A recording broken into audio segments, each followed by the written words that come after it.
welcome back to Good Morning Tobago on Tobago Updates, viewers. For this segment now, I am being joined by the Minority Leader, Mr. Kelvon Morris, and of course, he's also the Assemblyman for Wim Spring Garden Electoral District. So good morning and welcome to you, Mr. Morris. How are you doing? Good morning, Kandace, and how are you? I am good. All right. So, well, this morning we are discussing just some things because, you know, there's been I guess a complaint, you could say, from some people in society that the minority seems to be against Tobago development. But you guys are saying you're not against Tobago development. And I just want you to explain what you mean when you say that you're not against it. Okay, so just before we begin, because I just want to do justice to the people of Darrell Spring, I'm actually the representative for the electoral district of Darrell Spring Wim, and of course I represent them proudly. So of course we as the minority, we don't see our responsibility as our responsibility to oppose, but of course we operate on, we are preface on the premise and the principle that whatever we support must be, one, above board, two, in the best interest of the people of Tobago, and three, lawful, of course. And that is the barometer to which we operate. Nothing else. We are Tobagonians first. We have always said from the very beginning of my appointment and my tenureship as minority leader that we would support whatever is good for the people of Tobago and in the best interest of Tobago. And what areas there are issues, we will bring it to the public and we'll have the discussions. And therefore, the evidence is clear. We have always operated on that premise, and I can share with you a couple examples. For instance, the issue of contention of the day is that Friendship Connector Road. Yes. That has been one of those issues, and a lot of people believe that for some reason, because the road is receiving a number of challenges, those challenges are because of some of the minority, and the minority in extension, the PNM, don't want the road to be built. And that is far from the truth. I want to debunk that. In fact, if we are to utilize the three principles upon which the minority operate, you can see where our concerns lie. And first, is the project above board? That is the first question. And the information we have seems to suggest that it is not. In fact, we received, every member, and I want the people of Tobago to understand this, every member of the Tobago House of Assembly, including those in the executive, received a letter from one of the contractors who was involved in this procurement process. And the contractor indicated that while he was invited, he was not allowed the opportunity, in keeping with FIDIC regulation, to have the time frame to submit a bid, and therefore the process was flawed from the beginning. Another point to note is that even before this new process started, there was a process that happened in the stillness of the night, like the thief in the night, where two contracts were given to a company called Namalco. Nobody knew of that process. Even now, the current administration cannot explain to the people of Tobago when this process started, how they got to choosing that contractor in the first place. And those two roads were the road at Dutch Fort, which eventually California took over. And of course, I brought to the people of Tobago that contract that was dealt with within about 5 days or so. And then, of course, this second road, which also happened to be given to Namalco in the first instance, and then this same company, California Stucco, received a favorable award. The second issue is whether the road is in the best interest of the people of Tobago. And this is where my real contention lies. And I want to share. Yeah, so very quick. That because, yes, so I want to share. The road was already there. I want to share with the people of Tobago. So you know that there's an airport being built, right? Yes. So as part of that airport, the previous administration, in collaboration with the central government, already had in train and in plans the project, the PR, it's called the E.N.R. Robinson International Access Road, which would have encompassed and included that maybe not the same in terms of alignment, but would have included that same Cove Friendship Killigrew Estate, and that would have taken you beyond at the back of Apex, at the back of Ravenels, connecting you all the way down directly to the airport. And that was going to be built by the central government with no cost to the people of Tobago, and would have not affected the development funding of the people of Tobago. And therefore I ask myself, if you had that option where you are getting a first-class road, dual carriageway meaning 2 lanes down, 2 lanes up.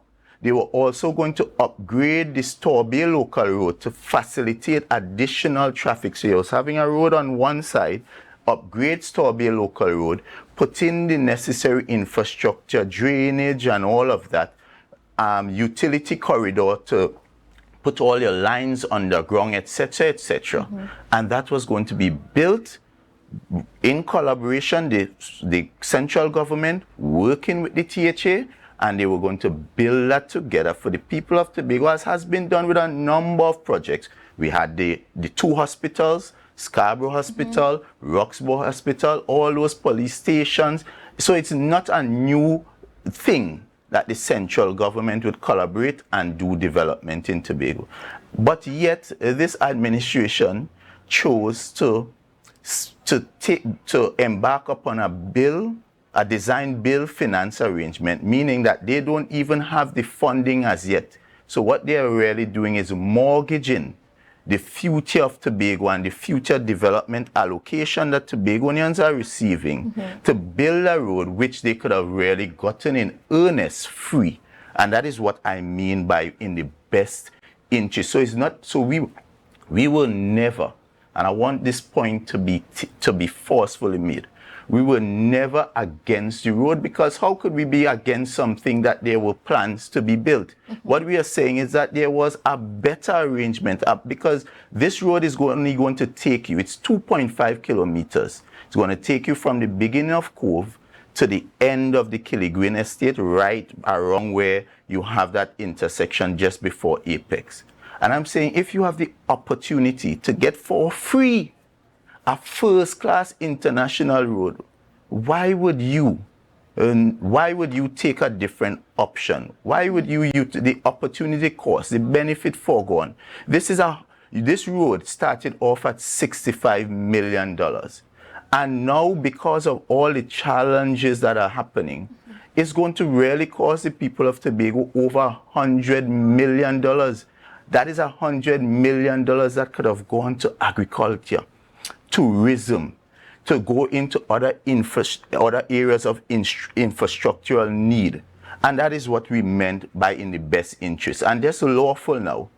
The law as it stands, even with that road, we are seeing legal impediments after impediments. It started off with the need to have a certificate of environmental clearance, and that need started off from a public officer in the Tobago House of Assembly. Let me say that again. Public officer, not the PNM, not the minority, acting out of the Division of Agriculture, Forestry Division, making an official complaint to the EMA, and the EMA having a statutory obligation to respond. Responded, the court agreed, granted cease. It's granted an injunction. Injunction number 1. Injunction number 2 is that this road has to pass along a pathway. There's an occupier. It's a court to determine whether the occupier is legal. And even if the occupier is squatting, there are different ramifications for squatters and how you classify squatters. But at the same time, that person felt offended that the road was passing through what they believe is their property without proper engagement.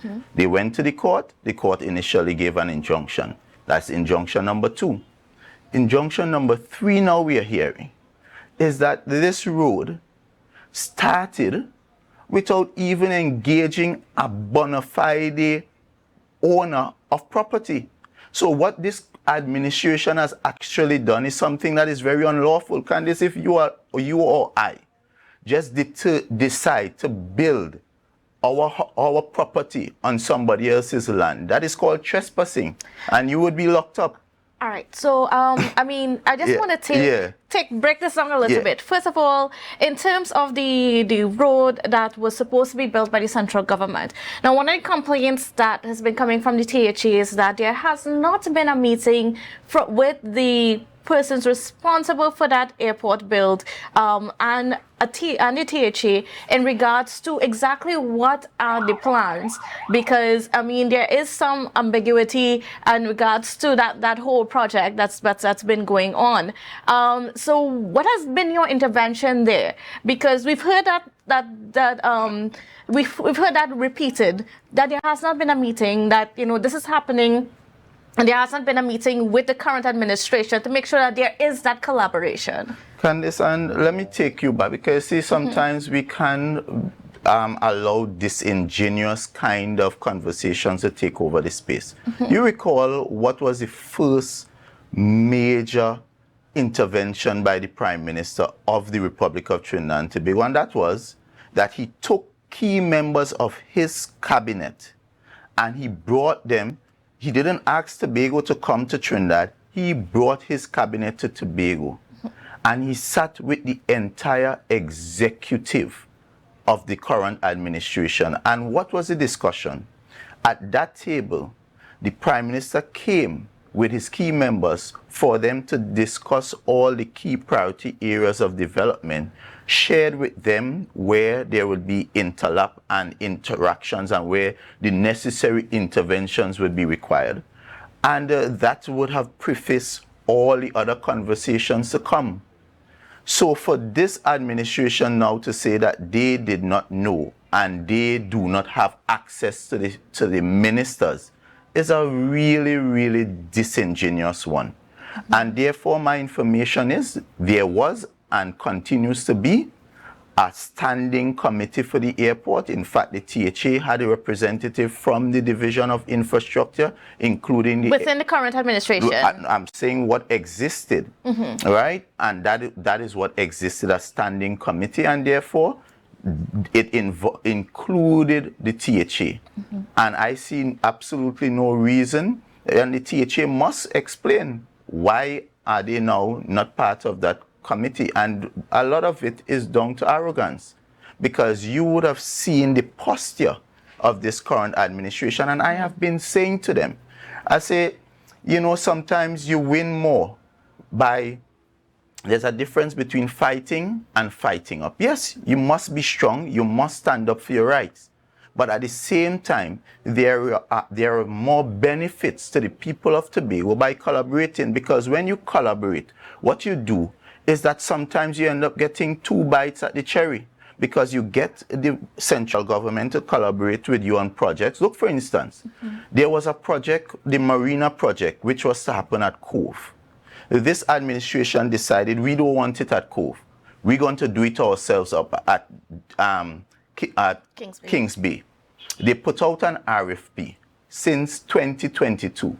What is the status of that RFP? Is the minority now to be blamed that this administration decided that we are going to stop a process that was advanced and getting closer to getting someone on board to build out a much needed marina in the Tobago space? What about all the developments? What about the indoor facility at Backlet? Is the minority to be blamed for that? What about the Turpin Bend Road that was to be done up at Charlottesville? What about the Goodwood Pavilion? What about the community center at Charlottesville? All these are projects that are currently derailed and stalled by this current administration. But you know what? When this current administration faces challenges, it's easy to tell the people of Tobago, blame the PNM, blame the minority, and blame the central government. When if we are to be honest, a lot of the issues and the challenges we are facing is because this administration just does not want to go through proper procurement processes, so the process. They do not want to treat and meet with statutory obligations, and they, in some instances, are lawbreakers. Now, when you even look at some of the injunctions that were filed against that Friendship Connector road, there was an injunction filed, they went through the process, and then it was lifted. Injunction filed, they did the evaluation, it was lifted. If this keeps happening, I mean, if none of it seems to be sticking. So is it that the THA is really going about it in a bad way, especially for a road that already existed, especially when, the THA does have some authority over that and so on. The estate belongs to the state. All of those things into context. Well, understand this. So the last injunction especially is telling, because what has happened there is that you have the Killigrew estate, which is privately owned. This road, and it begs so much question. How do you start a road without doing, in my mind, well, first thing you will have to do is a feasibility, because I can tell you the international access road that I speak about, that the central government was going to be, was building at no cost to the THA, there was a feasibility. They had identified the residents that were in the pathway who would be affected, who they would have to meet and treat with, and all that would have been sorted before they actually start construction. How do you just start construction, understanding that you have to cross a pathway that you do not own? You don't properly meet and engage and have a final determination, because once you acquire land, there are two processes. I can come to you directly, we talk, and I purchase from you, and you take your money and you go your way. Or we can go through compulsory acquisition, which is a longer process, and of course we still have to pay. But none of that was done. You just start bulldozing people and like if it, and I personally am concerned that if we have sane people in governance in Tobago, because how do you just start to treat with a project, you don't get the statutory matters out of the way, and then now only to realize that you have to now, so you put the horse before the cart, and you now have to turn around, and you're incurring, the other aspect of this is that you're incurring unnecessary expense, because every time you go to the court, that is a legal cost that has to be paid and borne on the people of Tobago. That is money that could have been used for something else. Every day that this project is stalled, you have to also pay to the contractor for his down days, because remember, he has workers that are now idle. Those idle days, we the people of Tobago are paying for. And that is no fault of the minority. That is poor planning. And just to be clear, that the minority is not behind these people to file the injunctions. For instance, do you think, and I want the people of Tobago to be, do you think Anand Ram Logan will take up any matter that he believes will be beneficial to a minority that is representative of the PNM? These are private people who are affected. And the one piece of good thing that the public has against a government is the law. The law is what protects the people from the government, and even some instances the government from its people.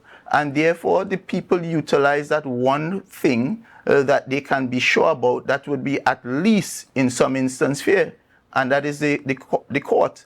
And the court has adjudicated, and thus far, in most instances, the court found favor in what the arguments were, and that is why injunctions were given. Injunctions aren't permanent things, so I wanted people of Tobago to understand that. But the fact that the court granted an injunction meant that whatever you were arguing has some validity, and that is what should concern us. The other thing that should concern us, and Kandace, I'm going to say this, is that the manner in which the contract, these roads, because remember it's not just one road, it is 4 roads. And these 4 roads were first touted as emergency roads for Carnival. Then we were told that it is emergency roads for traffic alleviation. I don't know traffic alleviation could ever be an emergency. Of course, it is an issue that has to be treated with, but treated with in a particular way. And therefore, I am telling Tobagonians, and as I said from day one, I was very concerned with the process. And we are now getting the pieces of information bit by bit. We are putting together, it's a puzzle. We are putting together the pieces. It is almost complete.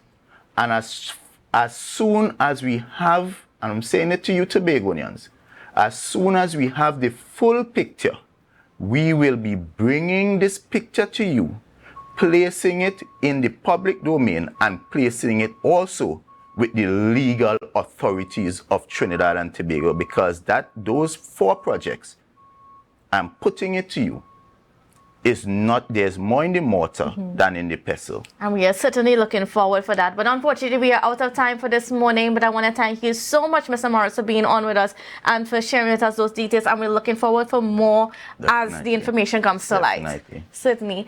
All right. Well, viewers, thank you so much for viewing. I hope you have a safe and wonderful weekend and whatever you do. And we will see you again on Monday. So bye for now.